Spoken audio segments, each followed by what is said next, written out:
mo kí wa pé a kú bí ojú ọjọ́ ṣe rí níbi yòówù kó kálukú wa kálíwà ká ti máa darapọ̀ mọ́ wa lórí ìkànnì Arólé bàbá 1010 TV2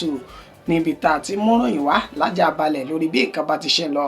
káàkiri orígun mẹ́rẹ̀ẹ̀rin àgbáláyé. ìjọ́jú tẹ fi ń wò wá ojú náà ò ní fọ́, etí tẹ fi ń gbọ́ wá etí náà ò ní di bí ìṣe wa bá a ṣe máa ń ṣe ní àdúrà. ẹ sí gbogbo ẹ̀yin tẹ́ ẹ ṣẹ̀ darapọ̀ mọ́ wa mo kí n pé ẹ káàbọ̀ ẹ kú darapọ̀. ẹ̀yin tẹ́ ti wà pẹ̀lú wa látọjọ́ tó ti pẹ́, Èdùmàrè yóò sì máa wà pẹ̀lú ẹnìkọ̀ọ̀kan wa náà.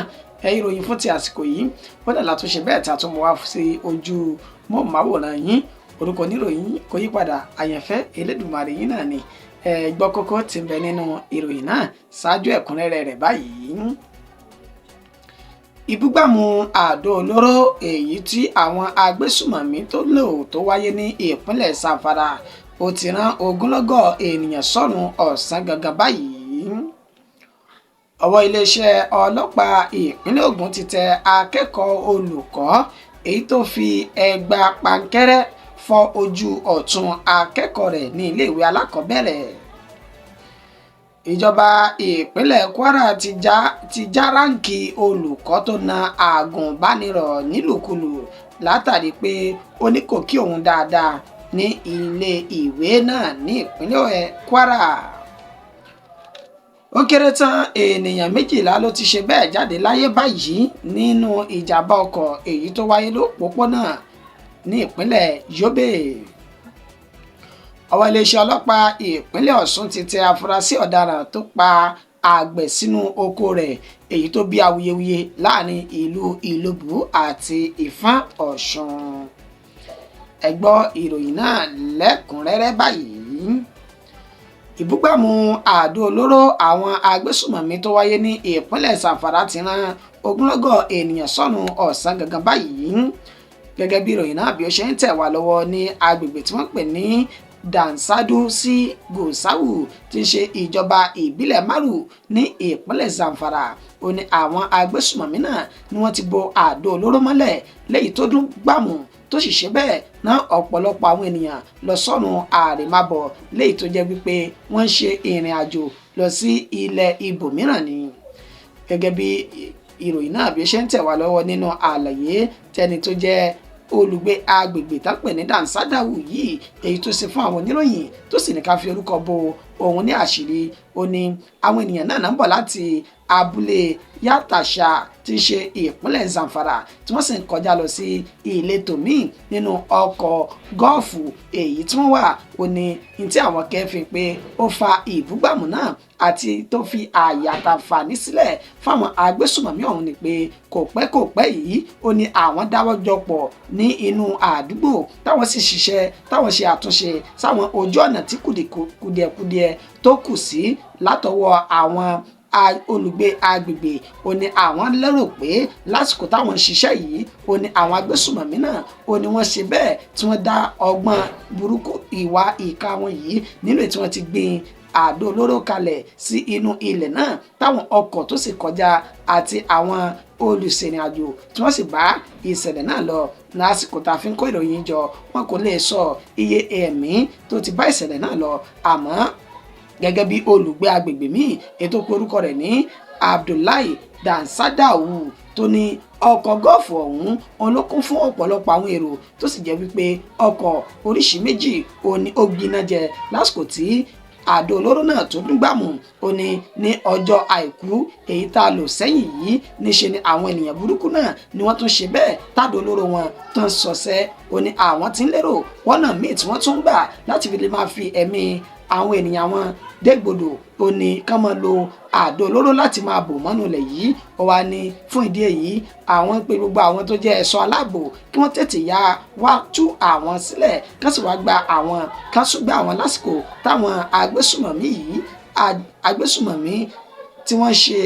iṣẹ́ burúkú yìí lórí àdó olóró èyí tí wọ́n tún ṣẹ̀ṣẹ̀ yanjú sí láti máa lò fi dẹ́mi àwọn ní ègbodò. Ọwọ́ iléeṣẹ́ ọlọ́pàá ìpínlẹ̀ Ògùn ti tẹ akẹ́kọ̀ọ́ olùkọ́ èyí tó fi ẹgba pankẹ́rẹ́ gún ojú ọ̀tún akẹ́kọ̀ọ́ rẹ̀ tó sì ṣe bẹ́ẹ̀ tójú náà tó fọ́. Akẹ́kọ̀ọ́ olùkọ́ èyí tí orúkọ rẹ̀ ń jẹ́ Adéọlá Adéyẹmọ èyí tí ó ṣe bẹ́ẹ̀ fi igi gún akẹ́kọ̀ọ́ rẹ̀ tí orúkọ tiẹ̀ ń jẹ́ Àlàó Ìdẹ̀ra ọmọ ọdún 11 ní ojú ọ̀tún tójú náà tó sì ṣe bẹ́ẹ̀ tó relédè. Àwọn méjèèjì ni wọ́n jẹ́ olùkọ́ àti akẹ́kọ̀ọ́ ilé ìwé Òwìwí Nursery and Primary School ètò wà ní Ọbádáoko ní ìpínlẹ̀ Ògùn. Gẹ́gẹ́ bí ìròyìn náà bí ó ṣe ń tẹ̀ wá lọ́wọ́ látẹnu ẹni tó jẹ́ alukoro iléeṣẹ́ ọlọ́pàá ìpínlẹ̀ Ògùn Ọmọlọ́lá Odùtọ́lá ó ní akẹ́kọ̀ọ́ olùkọ́ ọ̀hún ló wà ní ìpele kẹrin ní ilé ìwé gíga Taisola ní University of Education ètò wà ní Ìjẹ̀bú Òde tí ń ṣe ìpínlẹ̀ Ògùn. Ó ní akẹ́kọ̀ọ́ olùkọ́ náà ó ní ó ń gbáradì láti di olùkọ́ni àgbà gẹ́gẹ́ bí ìṣe sí gbogbo àwọn tó bá lọ sí ilé ẹ̀kọ́ onímọ̀ sí gbogbo àwọn tó bá lọ sí ilé ẹ̀kọ́ gíga tó ní ṣe pẹ̀lú ètò ẹ̀kọ́ olùkọ́ èyí tá a mọ̀ sí education nínú èyí tí ó ti ń gbáradì láti di olùkọ́ tó ń pè ní teaching practice. Lásìkò náà ó ní ó lọ sí ilé ìwé ọ̀hún tó ń ṣiṣẹ́ rẹ̀ gẹ́gẹ́ bí akẹ́kọ̀ọ́ olùkọ́. Wọ́n ní ẹgbà pàǹkẹ́rẹ́ tó mú dání ọ̀hún kì í ṣe pé ó fẹ́ fi bá ọmọ náà wí, bẹ́ẹ̀ ni ọmọ náà kò sì ṣetán láti bá ọmọ òun wí, ṣùgbọ́n ọmọ òun ó ní ó ń sáré bọ̀ tó sì fi ojú tó fi gun pàǹkẹ́rẹ́ ọ̀hún nínú ètí ojú ọ̀tún rẹ̀ tó ti ṣe bẹ́ẹ̀ ń wò bàlùbàlù kan tó gbé lọ sí ilé ìwòsàn Federal Medical Center ètò wà ní Abẹ́òkúta nínú ètí wọ́n ti fi ìdí ọ̀rọ̀ náà múlẹ̀ pé ojú náà ó ti bàjẹ́ gidigidi kó sì má wá padà ṣe àkóbá fún ojú kejì. Níṣe ni wọ́n ṣe iṣẹ́ abẹ fún ọmọdékùnrin tó jẹ́ ọmọ ọdún 11 ọ̀hún tí wọ́n sì yọ ojú ọ̀tún rẹ̀ kúrò nínú ètò ọmọ náà di olójú kan. Ìròyìn náà ètò dé etí ìgbọ́ akẹ́kọ̀ọ́ olùkọ́ tó ṣe onísábàbí tó jẹ́ ọmọ náà tó fi rí lédè ìyún Adéọlá Adéyẹmọ òní wọ́n ní òun náà gbìyànjú láti gbẹ̀mí ara rẹ̀ nígbà tí ìròyìn náà tó dé etí ìgbọ́ rẹ̀ kó tó di wípé wọ́n dóòlà ẹ̀mí rẹ̀ tó sì wà ní ilé ìwòsàn níbi tí ó ti ń gba ìtọ́jú lọ́wọ́ báyìí. Ọmọlọ́lá Odùtọ́lá ní pẹ̀lú ìwádìí èyí tí àwọn ṣe lórí ìṣẹ̀lẹ̀ náà ó fojú hàn gbangba wípé akẹ́kọ̀ọ́ olùkọ́ ọ̀hún kì í ṣe pó dìídì àbó mọ̀ọ́mọ̀ láti fọ́ ojú ọmọ náà o, ṣùgbọ́n gẹ́gẹ́ bí ìṣe àwọn olùkọ́ láti mú ẹgba dání kó lè máa jẹ́ ìbẹ̀rù fún àwọn ọmọ kéékèèké. Níṣe ni ọmọ náà ṣèṣì tó fi ojú tó fi gún ẹgba ọ̀hún. Àmọ́ ṣá Ọmọlọ́lá ni ó wà ní ilé ìwòsàn o lẹ́ni tó ń gba ìtọ́jú látàrí pé ó gbèrò láti gbẹ̀mí ara rẹ̀. Ìjọba ìpínlẹ̀ Kwara ti já ráǹkì olùkọ́ tó na àgùnbánirọ̀ látàrí pé ó ní kò kí òun dáadáa ní ìpínlẹ̀ ọ̀hún. Olùkọ́ ilé ẹ̀kọ́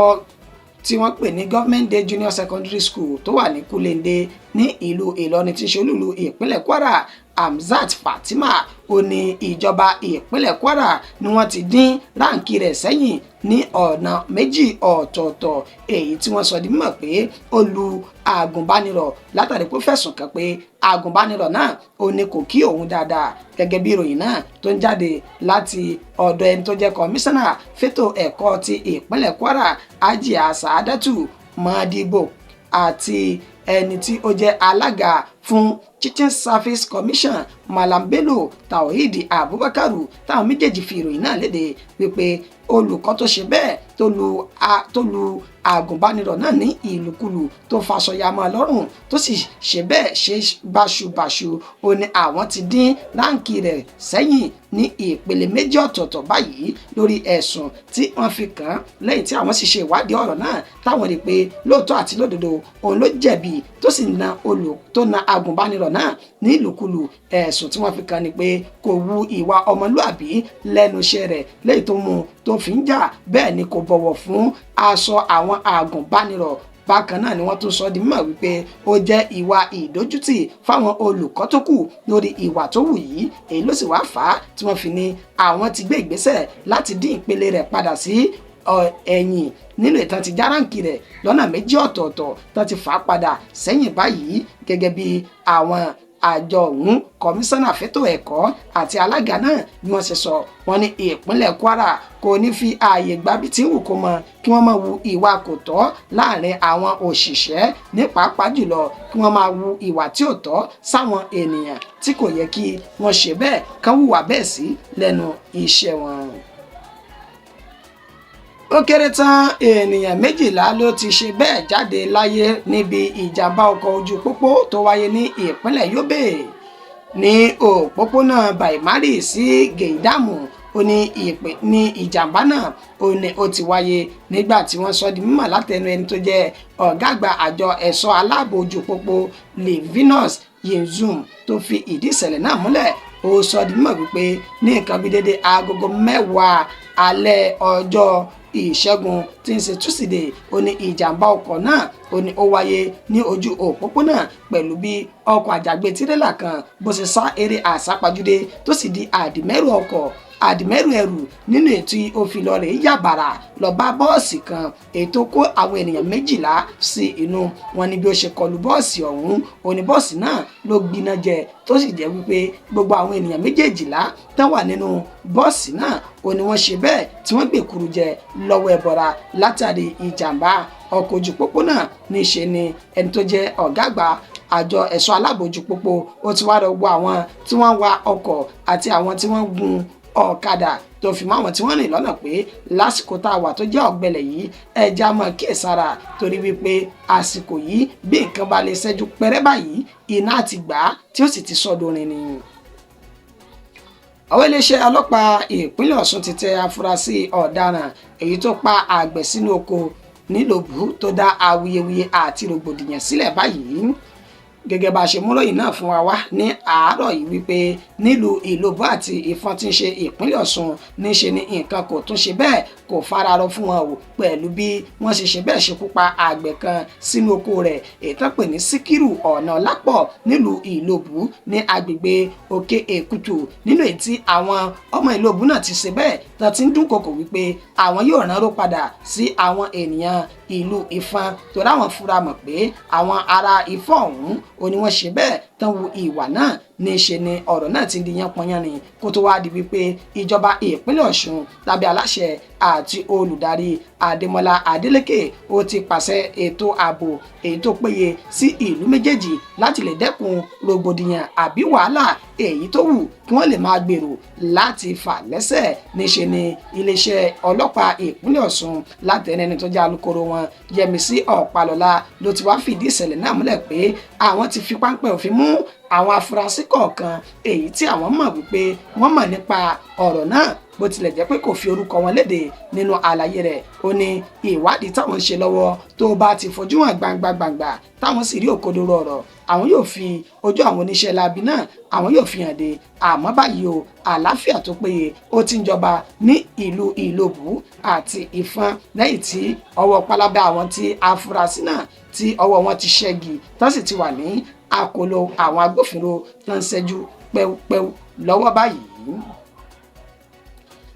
Ìròyìn wa kò jù báyìí lọ fún ti àsìkò yìí ẹ tó ṣe àkójọpọ̀ rẹ̀ tó tún kà sí ti ìgbọ́yìn náà ní àyànfẹ́ Elédùmarè ìjẹ́ ká tó máa lọ ẹja pẹ̀kẹ́lu kókó tá a mẹ́nubà lẹ́ẹ̀kan sí i. Asọdimọ̀ pé ìbúgbàmù àdó olóró èyí tí àwọn agbésùmọ̀mí tán gbìn kalẹ̀ ní ìpínlẹ̀ Zamfara ó ti rán ogunlọ́gọ̀ ènìyàn sọ́nù ọ̀sán gangan báyìí. Àsọdimọ̀ pé ọwọ́ iléeṣẹ́ ọlọ́pàá ìpínlẹ̀ Ògùn ti tẹ akẹ́kọ̀ọ́ olùkọ́ ètò fi ẹgba pankẹ́rẹ́ fọ́ ojú ọ̀tún akẹ́kọ̀ọ́ rẹ̀ ní iléèwé alákọ̀ọ́bẹ̀rẹ̀. Bákan náà làwọn wá pé ìjọba ìpínlẹ̀ Kwara ti já ráǹkì olùkọ́ èyí tó na àgùnbánirọ̀ látàrí pé ó ní kò kí òun dáadáa ní ilé ẹ̀kọ́ ọ̀hún. Àmọ́ wá pé ó kéré tán ènìyàn 12 ló ṣe bẹ́ẹ̀ tó jáde láyé níbi ìjàmbá ọkọ̀ ojú pópó ètò wáyé ní ìpínlẹ̀ Yobe. Nígbẹ̀yìn asọdimọ̀ pé ọwọ́ iléeṣẹ́ ọlọ́pàá ìpínlẹ̀ Ọ̀ṣun ti tẹ afurasí ọ̀daràn èyí tó pa àgbẹ̀ sínú oko rẹ̀ ní ìlú Ìlóbù tí ń ṣe ìpínlẹ̀ Ọ̀ṣun. Títí di ìgbà tátù padà máa fún ní ìròyìn míì ní ọ̀la àtẹ̀mí àtẹ̀yìn ànírógun àsárépè àsìní gbúrò àbúrú síra wa orúkọ mi ò ní yípadà o àyànfẹ́ Elédùmarè yìí náà ni mo kí wa pé a kú àtàrò àkú iṣẹ́ lẹ́ni Elédùmarè yóò pẹ́ nìkọ̀ọ̀kan wa lérè a sì ní bá wọn ṣe lásán àti bẹ́ẹ̀ bẹ́ẹ̀ títí dọ̀la ó dàbọ̀ orin ayọ̀ òun náà là ó sùn.